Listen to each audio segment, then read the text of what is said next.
जय हिंद, जय भारत, जय श्री राम। आज का विषय है कि मनुवादी सिद्धांत का विरोध में लोग जो बात कर रहे हैं और वर्ण व्यवस्था के विरुद्ध जो बात कर रहे हैं उनके विषय में हम बताएंगे।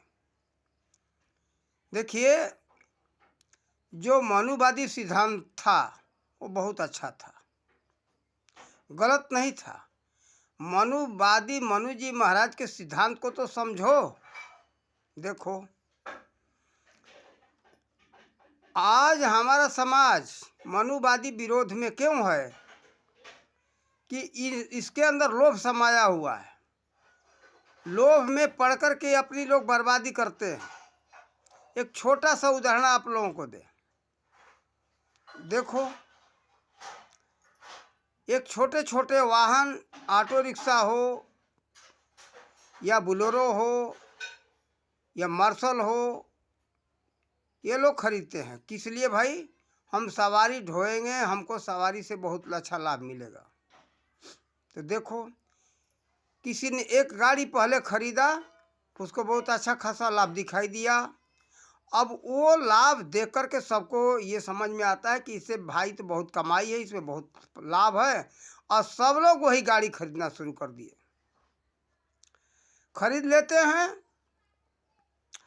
कोई बस स्टैंड हो या रेलवे स्टेशन हो, वहाँ पहुँचते हैं और सवारियों को बुलाने लगते, यात्रियों के आ जाओ आ जाओ आ जाओ आ जाओ। लोग कहते हैं कि भाई हमको नहीं जाना है, नहीं जाना है।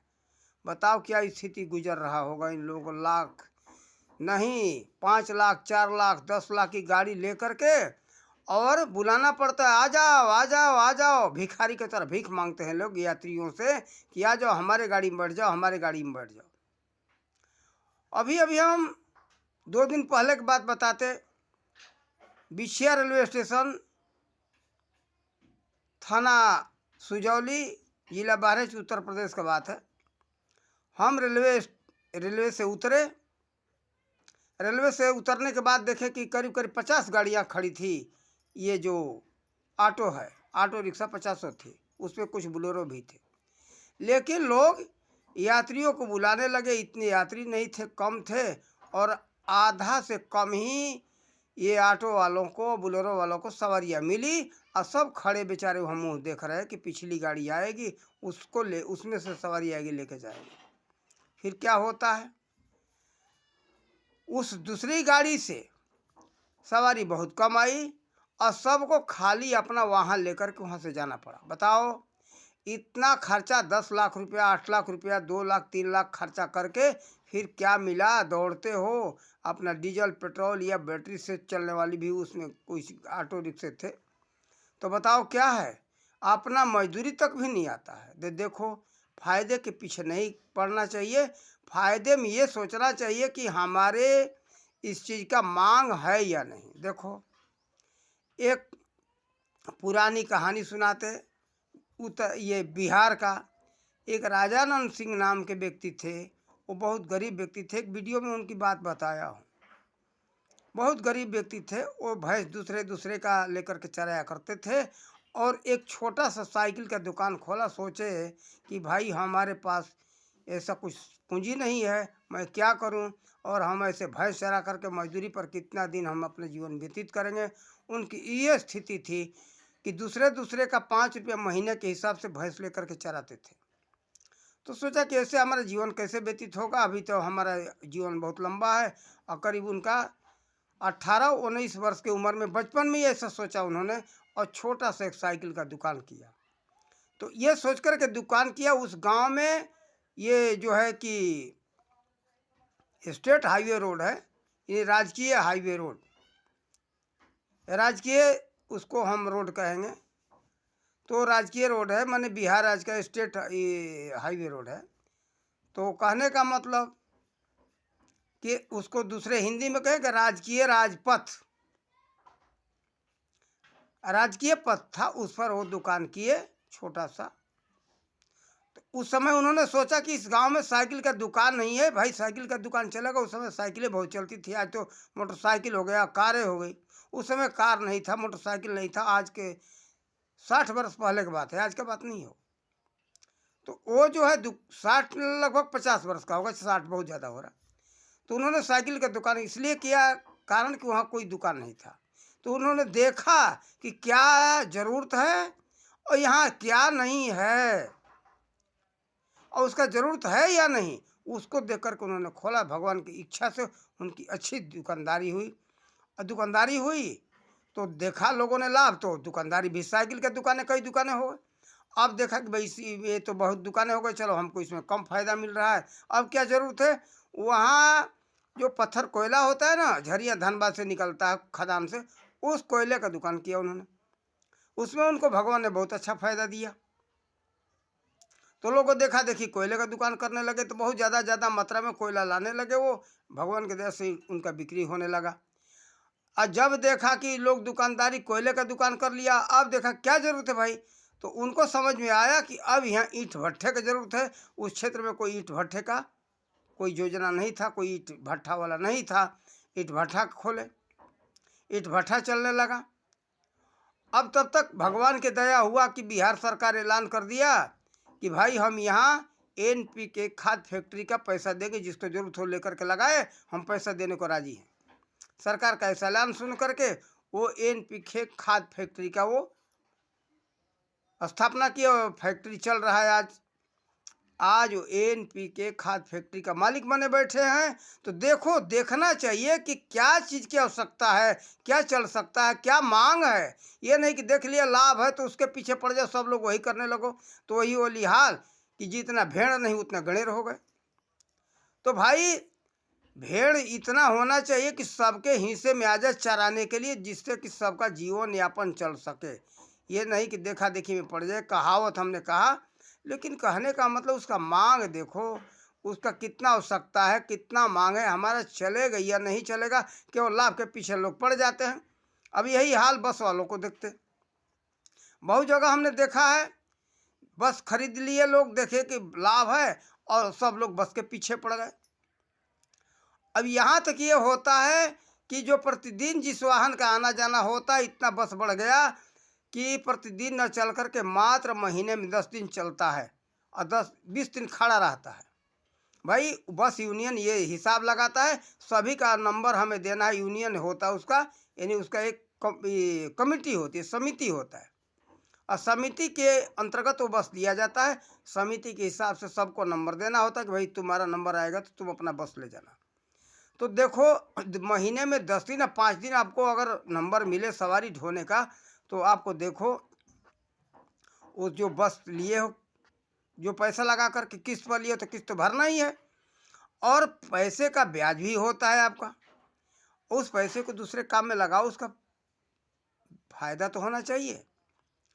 और लोग सोचते नहीं, ये सब पैसा लगा देते हैं, यहाँ तक किस्त नहीं भर पाते, तो अंत में बस नीलाम होता है।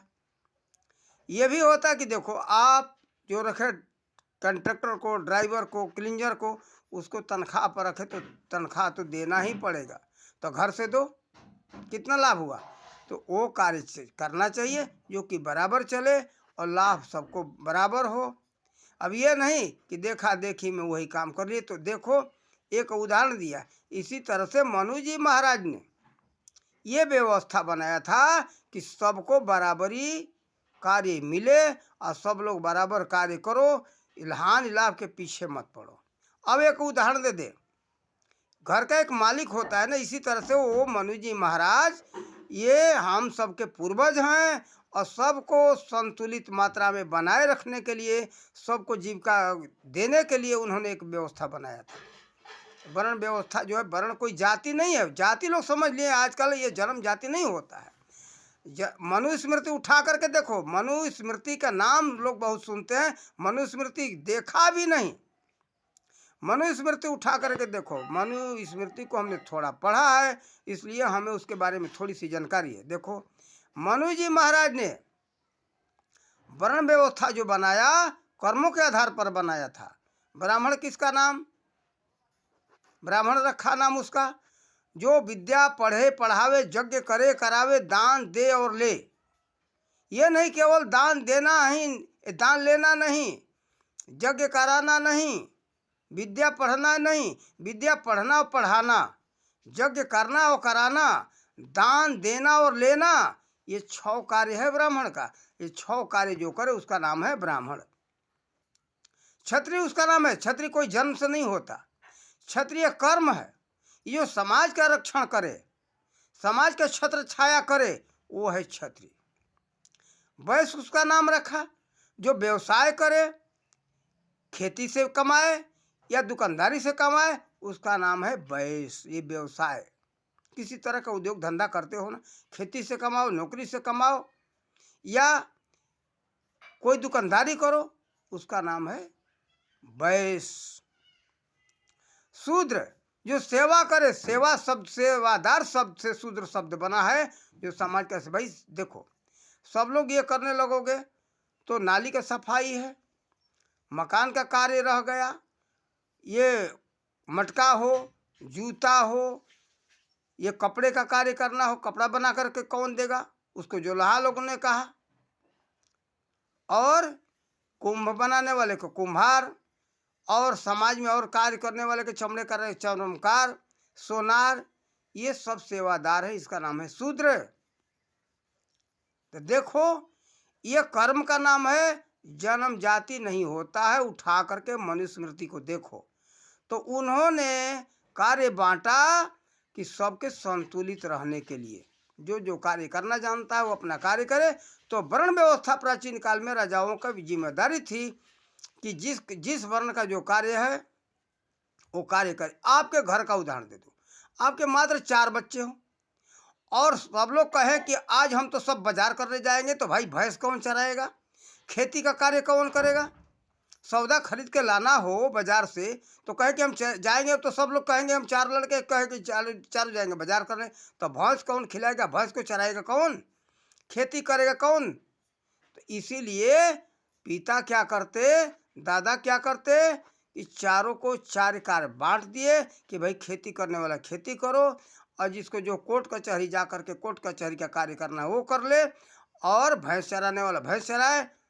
इस तरह के सभी कार्य करे हो जाएंगे और घर का संतुलन बना रहेगा, उस घर में कोई कार्य बिगड़ेगा नहीं। मनु जी महाराज ने यह कार्य किया था, लेकिन ये अज्ञानी समाज को भड़काने के लिए उल्टा पुल्टा बात करते। और सतयुग का देखो उस समय क्या था, कितना सुख में थे लोग, आनंद में थे। वो जरा कल्पना तो करो, कोई कहीं चोरी नहीं, डकैती नहीं, बेईमानी नहीं, ईमानदारी से, सच्चा ईमानदारी से कार्य होता था, सब लोग सुखी में थे। तो इसके लिए कहते थे सतयुग, यानी सत्य ही सब कार्य था, सही तरीके से था। त्रेता में भी यही बात था। त्रेता में राजा राम हुए, और राम राज्य क्यों कहा गया कि दैहिक दैपिक भौतिक तापा, राम राज काहू नहीं व्यापा, इसीलिए रामराज के बारे में यह कहा गया है। तो अगर वो समय आ जाए, सब लोग का सुखमय जीवन गुजरे, तो क्या बुरा है। अभी अभी हमने सुबह एक वीडियो देखा है, आज तारीख 6 नवंबर 2023 का सुबह सुबह में हमने एक वीडियो देखा। तो मनुष्य जी का जो है कि सिद्धांत का बहुत विरोध किया उस व्यक्ति ने, और जो है कि सतयुग और त्रेता का बहुत विरोध किया कि उस समय का सिद्धांत नहीं चाहिए, ये अंग्रेजी सिद्धांत चाहिए, अंग्रेजी संविधान चाहिए। तो देखो आज यही अंग्रेजी संविधान का देन है कि पूरे विश्व में कहीं शांति नहीं है। यही सिद्धांत सब जगह अंग्रेजों ने चलाया, और इसी सिद्धांत से पूरा विश्व चल रहा है। कहीं शांति है क्या? आपस में लोग लड़ रहे हैं, मर रहे हैं। आज इजराइल का देखो, उधर रूस और उसका देखो, रूस और यूक्रेन जो चल ही रहा था, उसके पहले पता नहीं कितनी कितनी लड़ाइयाँ चली। और आतंकवाद का देख ही रहे हो, आतंकवाद का क्यों? पहले आतंकवाद था क्या? कहीं कहीं नहीं था, शांति थी, सब लोग शांति से जीवन अपना व्यतीत करते थे। अगर आप सब समाज के लोगों शांति से जीवन जीना चाहते हो तो मनुस्मृति को उठा करके देखो, तो मनुस्मृति के खिलाफ आवाज उठाओ, लेकिन वो भी कहीं मिलावट वाला नहीं। जैसे हमने पढ़ा था कि अगर शूद्र वेद का मंत्र सुन ले तो उसके कान में शीशा पिघला के डाल देना चाहिए। ये गलत बात है। देखो, ये अंग्रेज थोड़ा चाल नहीं चले, हम सभी के धर्म ग्रंथों में, बाइबिल में हो, कुरान में हो और हमारे वेद उपनिषदों में हो, ये सभी में उन लोगों ने मिलावट किया है। तो उस मिलावट वाले की बात नहीं करते, जो उसका पहचान आप लोगों को बता दो। सीधी सी बात, जो मानव सभ्यता के विरुद्ध बात हो, मानव समाज में उथल पुथल मचाने वाली बात हो, वो सब मिलावट है। समाज में द्वेष फैलाने वाली जो बात है, वो समझ लेना कि मिलावट वाली बात है। ये मिलावट इसलिए किया कि ये लोग आपस में लड़ेंगे मरेंगे और सही मिल जाएगा इनको, कोई भी धर्म ग्रंथ तो ये पढ़ जाएंगे भरम में कि वो सही है कि ये सही है। तो ये मिलावट इन लोगों ने बहुत चालाकी से किया है। ये रूबिका लियाकत के द्वारा नहीं, ये नाजिया जो है ना वकील सुप्रीम कोर्ट का, उसके द्वारा हमने सुना था कि वो भी बता रहे थे कि हमारे कुरान में भी मिलावट हुआ है। कारण कि हमने कुरान तो पढ़ा नहीं, ये नाजिया जो वकील है बेचारी, वो सब पढ़ी है, उसको हिंदू धर्म ग्रंथों का और बाइबिल का, कुरान का, गुरु ग्रंथ साहब का सभी तरह का ज्ञान है। वो बताती है कि सभी धर्म ग्रंथों में मिलावट। हमको तो अपने हिंदू धर्म ग्रंथों के बारे में मालूम है, बाइबिल के बारे में थोड़ा मालूम है, कारण कि पुराना हमने बाइबिल पढ़ा था, उसमें हिंसा का कोई जगह नहीं है। अब जो नया बाइबिल छप के आ रहा है उसमें हिंसा के बारे में दिखाया गया है।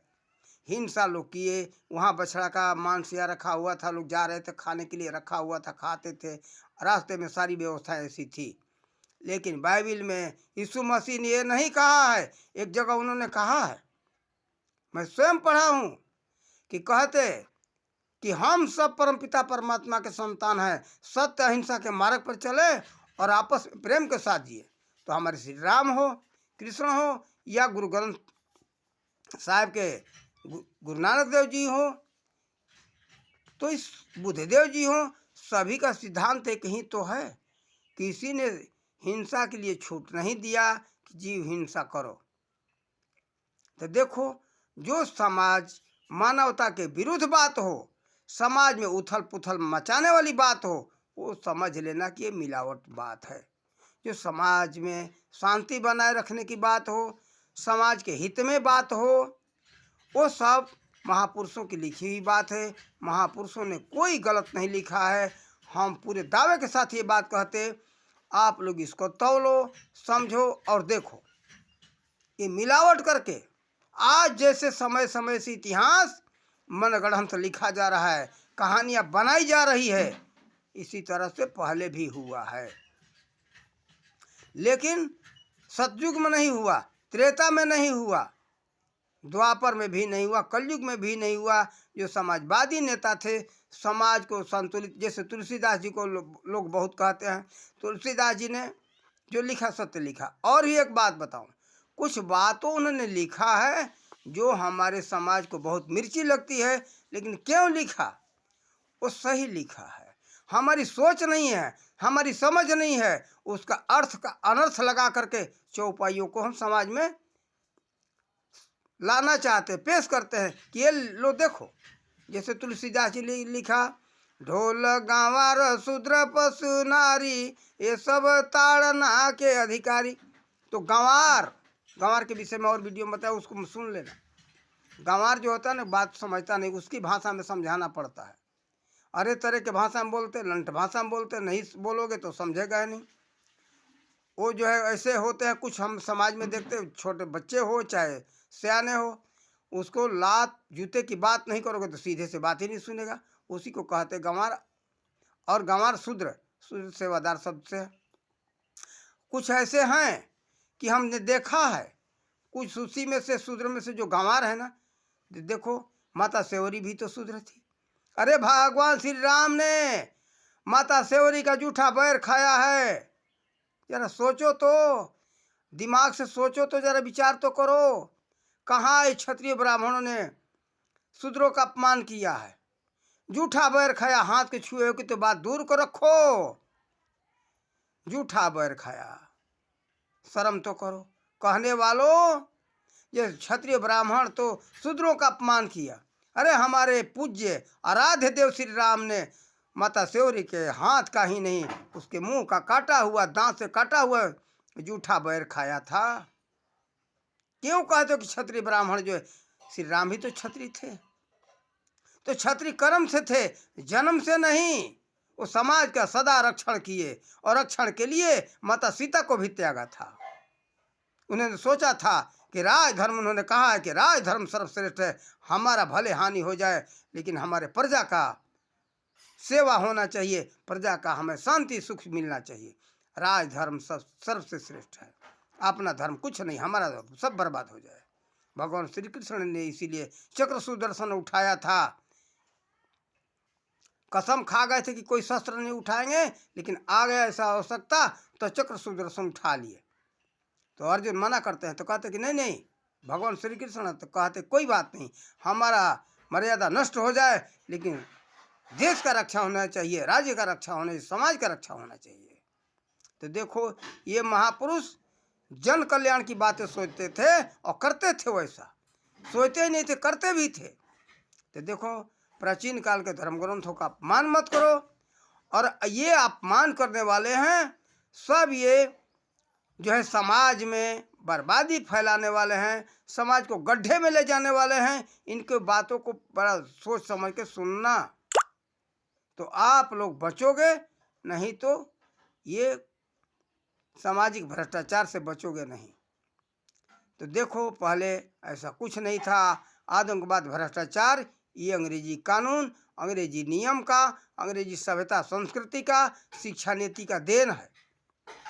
ऐसी पढ़ाई पढ़ाई गई कि बुद्धिहीन हो जाओ, मूर्ख बन जाओ, आपस में लड़ो ताकि हमारा वर्चस्व जमा रहे। इन लोगों की नीति वही थी और वही नीति आज भी ये देश में जो कुछ नेता हैं, विदेशी दलाल, उसी पर चल रहे हैं।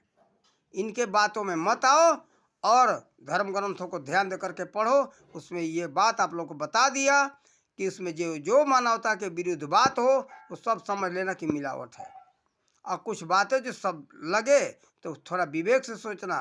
तुलसीदास जी जो लिखे कि गाँव नारी का, तो नारी क्या बताओ सुपनेखा जैसी और तड़का जैसी होगी तो उसका पूजा करोगे क्या? माता सीता जी जैसी नारी का पूजा नहीं करोगे तो उसका अपमान करोगे, अरे अपमान करोगे तो नरक में जाओगे। सोच लेना, तुलसीदास जी माता सीता के पुजारी थे मेरे भाई, जरा विचार तो कर लो। नारी का अपमान कैसे किया उन्होंने? नारियां भी कहती कि नारी का अपमान हुआ, नारी का अपमान हुआ। अरे तुम भी अगर सुपनेखा जैसी होगी और तड़का जैसी होगी तो तुम्हारे ऊपर भी लट्ठ बजेगा। सीता जैसी तुम हो तो तुम्हारा सदा हर जगह पूजा होगा। आज भी देखो हमारे समाज में माताएं हैं, नारियां हैं, उनका पूजा हो रहा है, और कुछ ऐसी हैं कि लात जूते खा रही। लात जूता नहीं मिलेगा तो सही रहेगी भी नहीं। कुछ पुरुष में भी गंवार हैं कि जो लात बात से मना वो बात से सुनेंगे नहीं, लात जैसे देखेंगे लात जूता का व्यवस्था तुरंत सुधर जाएंगे। तो उन गंवारों के लिए लिखा, कोई गंवार जाति नहीं होता है, शूद्र कोई जाति नहीं होता है, क्षत्रिय ब्राह्मण कोई जाति नहीं होता है। मनुस्मृति को उठा करके देखो, और जो इसमें ब्राह्मण क्षत्रिय वैश्य और शूद्र कोई भी हो, कोई मनुस्मृति के चाहे जाति या पक्ष लिए गलत है। मनुस्मृति उठा करके देख लो। हम अपने तरफ से कोई बनावटी बात नहीं करते। मनु जी महाराज ने इसी आधार पर वर्ण व्यवस्था बनाया था। वो कारण कि हम सब उनके संतान हैं।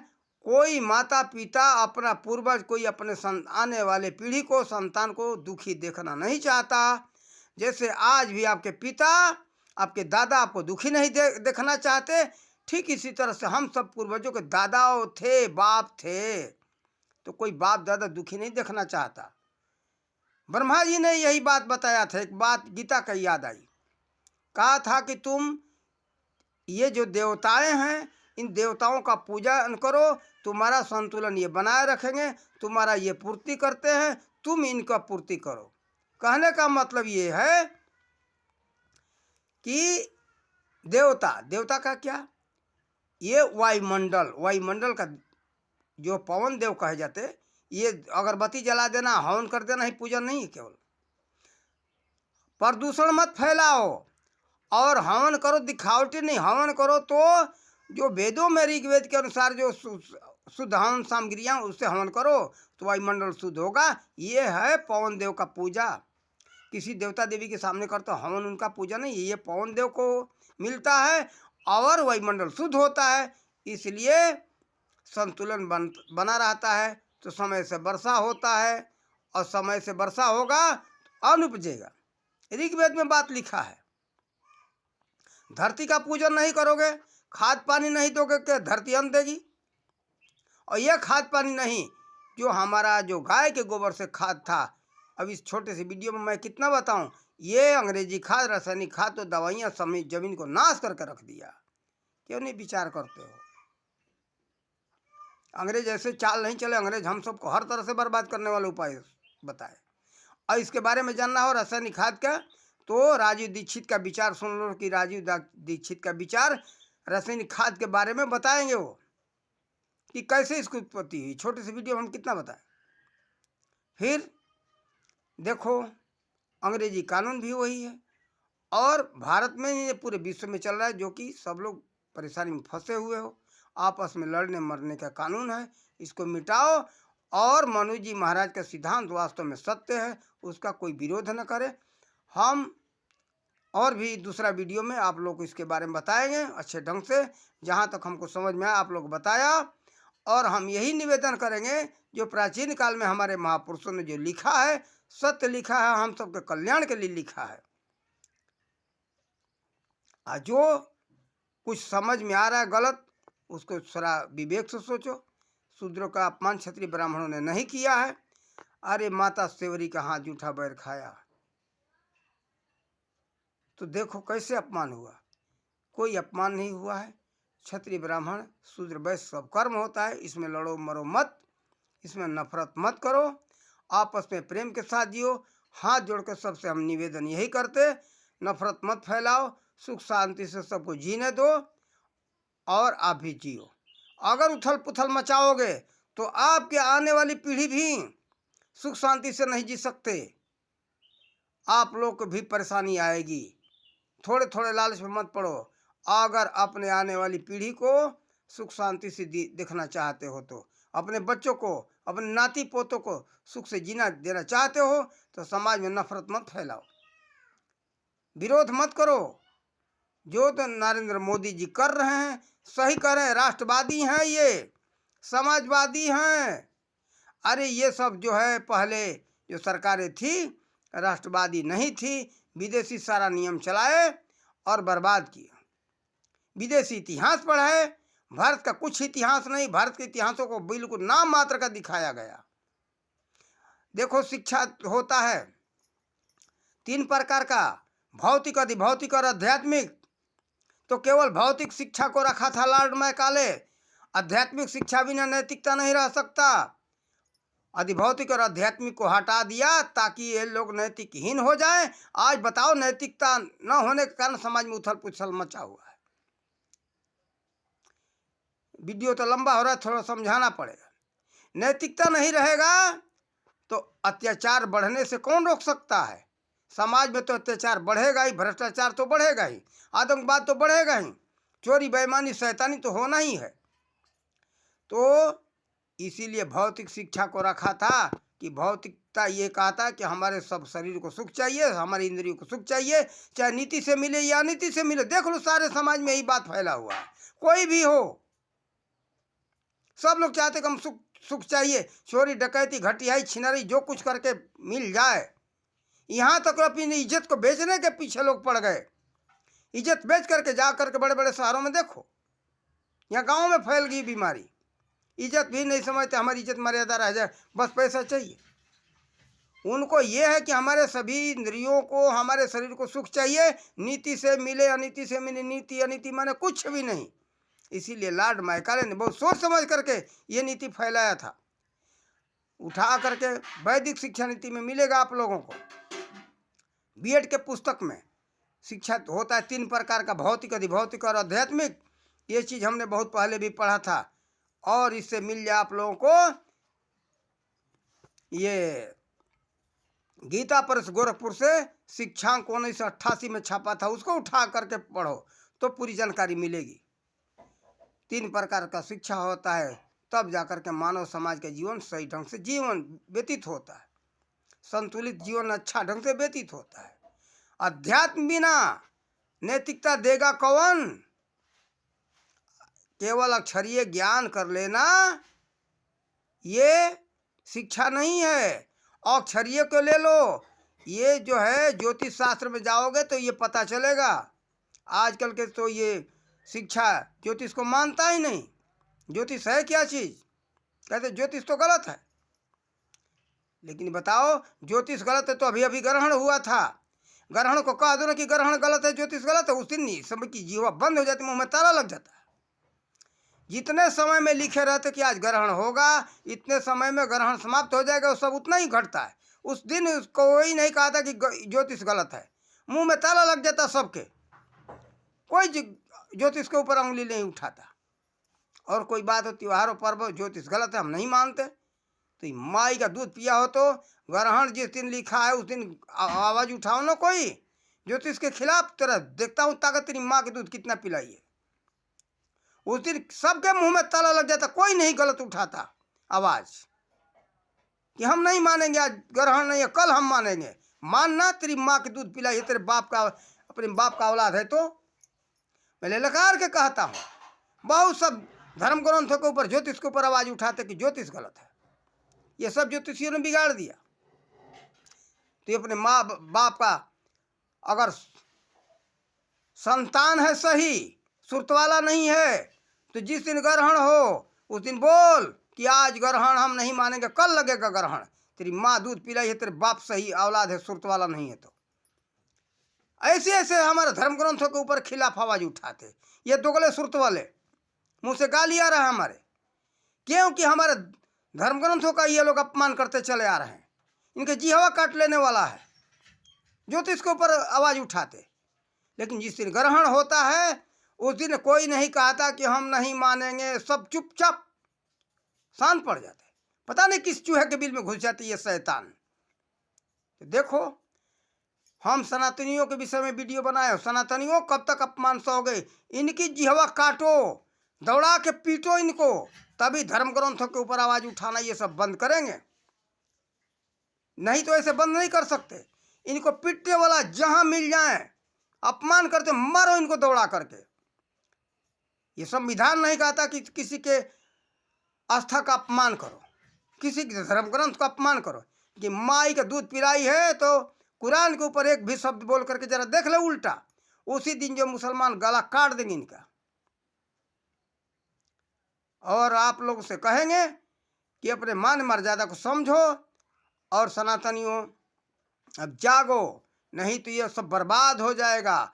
और ये सनातनी ही नियम है कि पूरे विश्व को शांति दे सकता है।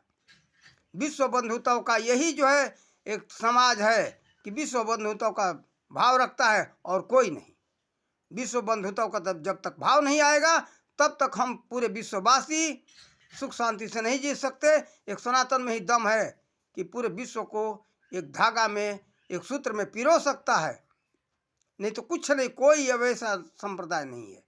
और जो संप्रदाय, हाँ बाइबिल भी तो यही कह रहा है, यीशु मसीह के सिद्धांत है। लेकिन आज के ईसाई क्या कहते हैं कि हमारे यहाँ तो सब कुछ चलता है, मुर्गा हो, बकरा हो, सुअर हो, बिल्ली हो, कुत्ता हो, छिपकली हो, सबके मार के खा जाओ। तुम्हारा सिद्धांत ये गलत है। बाइबिल उठा कर देख लो, यीशु मसीह ने कहा है कि हम सब परमपिता परमात्मा के संतान हैं, सत्य और अहिंसा के मार्ग पर चले। अहिंसा यानी हिंसा मत करो, उठा कर देख लो। देखो, आप सबको हम ये समझाए, आप लोग ध्यान दो और सुनो वीडियो को कायदे से, और इसको साझा करो, समझाओ, बताओ। हम इसमें लाइक सब्सक्राइब का कहीं नहीं कहे, पैसे के लिए नहीं बनाता हूँ, आप सबके कल्याण के लिए वीडियो बनाता रहता हूँ। आज तक हमने खाता नहीं जोड़ा है कि हमारे खाते में पैसा आए, आज तक नहीं जोड़ा। जिसको जांच करना है तो जांच करके देख ले, क्या ये राम अवतार दास और सखी ललिता देवी ने अपने ये चैनल में खाता जोड़ा है क्या? नहीं। आप सबके कल्याण के लिए वीडियो बनाते रहते, डालते रहते। आप लोग देखो, अपना कल्याण करो, समझो। इन्हीं शब्दों के साथ अपने वाणी का विराम दे। जय हिंद, जय भारत, जय श्री राम।